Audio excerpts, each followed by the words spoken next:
में से एक ज्योतिरादित्य सिंधिया को दल बदल किए 1 साल हो चुका है। बीते बरस 10 मार्च को उन्होंने कांग्रेस को अलविदा किया था और अगले ही चंद घंटों में धुर विरोधी पार्टी भाजपा का दामन थाम लिया था। ये भी संयोग ही है कि 10 मार्च को उनके पिता माधवराव सिंधिया की जयंती होती है। नमस्कार, मैं हूं जुबैर कुरैशी और आप देख रहे हैं नारद मुनि लाइव। नारद मुनि लाइव में आज हम बात कर रहे हैं श्रीमंत सिंधिया की, जिन्हें भाजपा का दामन थामे पूरा 1 साल हो गया है और इस 1 साल में भाजपा से उन्हें क्या क्या मिला, देखिए ये रिपोर्ट।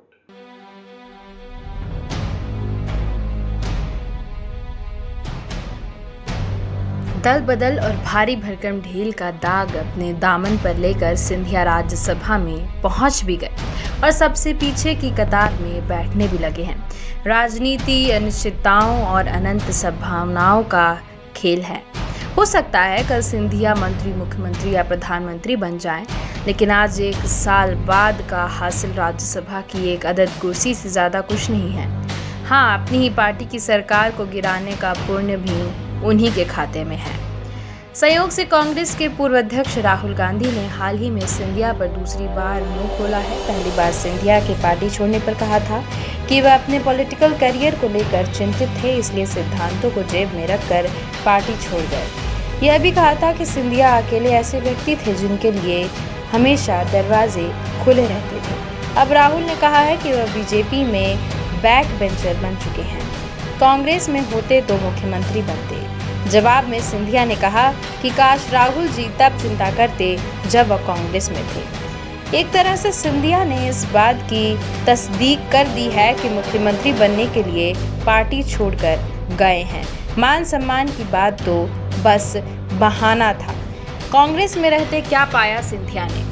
अपने पिता माधवराव सिंधिया की मृत्यु के बाद ज्योतिरादित्य सिंधिया ने कांग्रेस पार्टी की सदस्यता ली। सिंधिया बचपन में इंदिरा गांधी की गोद और आंगन में भी खेले थे। उन्हें सदस्यता दिलाते समय पार्टी अध्यक्ष सोनिया गांधी साथ बैठी थी।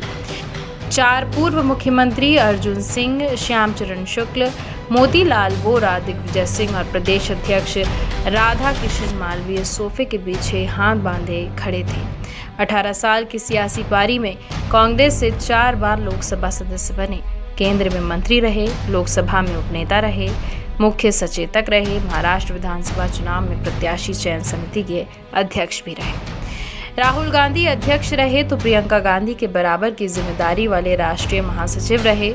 उत्तर प्रदेश के प्रभारी और मध्य प्रदेश चुनाव अभियान समिति के संयोजक रहे। पार्टी की सर्वोच्च इकाई कार्य समिति के सदस्य थे। जब राहुल गांधी ने राष्ट्रीय अध्यक्ष पद छोड़ा तब इस पद के लिए सबसे पहले नंबर पर सिंधिया का ही नाम चर्चा में था। मध्य प्रदेश में 2018 में कांग्रेस को बहुमत मिला तो मुख्यमंत्री बनने की कोशिश की। दिसंबर 2018 की सर्दियों में मुख्यमंत्री बनने की कवायद में कुल 114 में से 14 विधायक भी सिंधिया के साथ नहीं थे। सो बहुमत के बल पर कमलनाथ मुख्यमंत्री बन गए।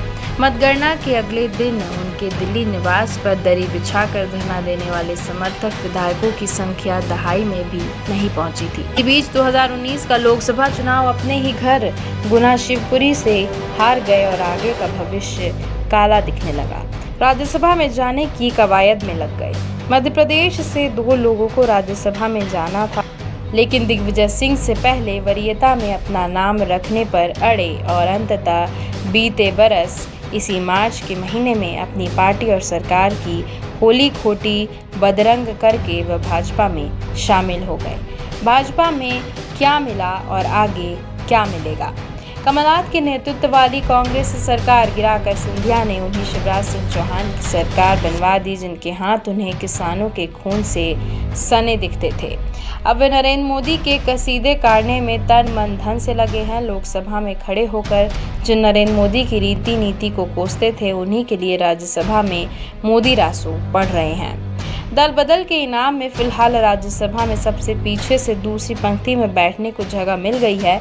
उपचुनाव तक बीजेपी ने उनकी पूछ परख खूब की, लेकिन सरकार बनने के बाद पार्टी अपने पर आ गई। बीजेपी की सरकार बनने के बाद उन्हें अपने सिपह सलारों को मंत्री बनवाने की बार बार श्यामला हिल्स पर लाव लश्कर के साथ चढ़ाई करनी पड़ी। उपचुनाव में ही डिजिटल रथों पर से उनकी फोटो गायब हो गई थी और स्टार प्रचारकों की सूची में 10वें नंबर पर नाम आया था। संगठन में घुसने मिलने के लिए बीजेपी की मातृ संस्था आरएसएस के नागपुर मुख्यालय से लेकर भोपाल में संघ कार्यालय तक हाजिरी लगाए, लेकिन पार्टी की प्रदेश कार्यकारिणी में उनका एक नामलेवा समर्थक शामिल नहीं हुआ।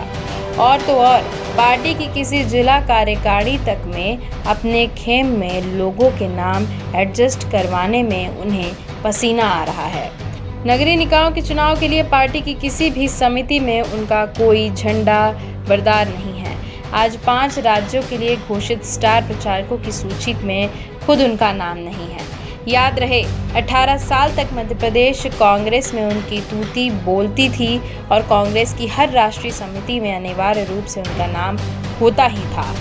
जहां तक सत्ता में मलाई से अपने समर्थकों को हिस्सा दिलाने का सवाल है, अब तक किसी को निगम मंडल में कोई अदना सी कुर्सी भी नहीं दिला सके।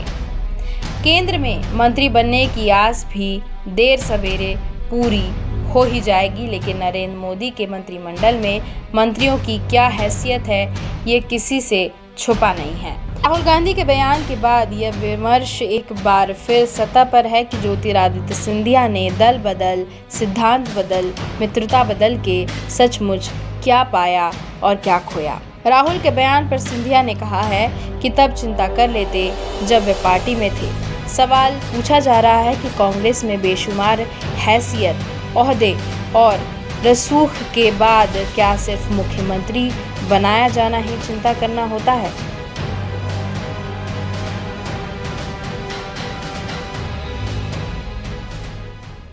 अब आने वाला वक्त सिंधिया के लिए निर्णायक होगा, ये तय है। देखना यह है कि कमल सरोवर में डुबकी लगाने पर और पूरी तरह उसमें डूबने के बाद वे क्या क्या हासिल कर पाते हैं। तो आज स्पेशल में इतना ही, फिर मिलेंगे अच्छी और सच्ची खबरों के साथ। लेकिन इसके लिए चैनल को सब्सक्राइब और बेल आइकॉन के बटन को प्रेस करें। तो अगर आपने अब तक नहीं किया तो जल्दी कीजिए और मुझे दीजिए इजाज़त। नमस्कार।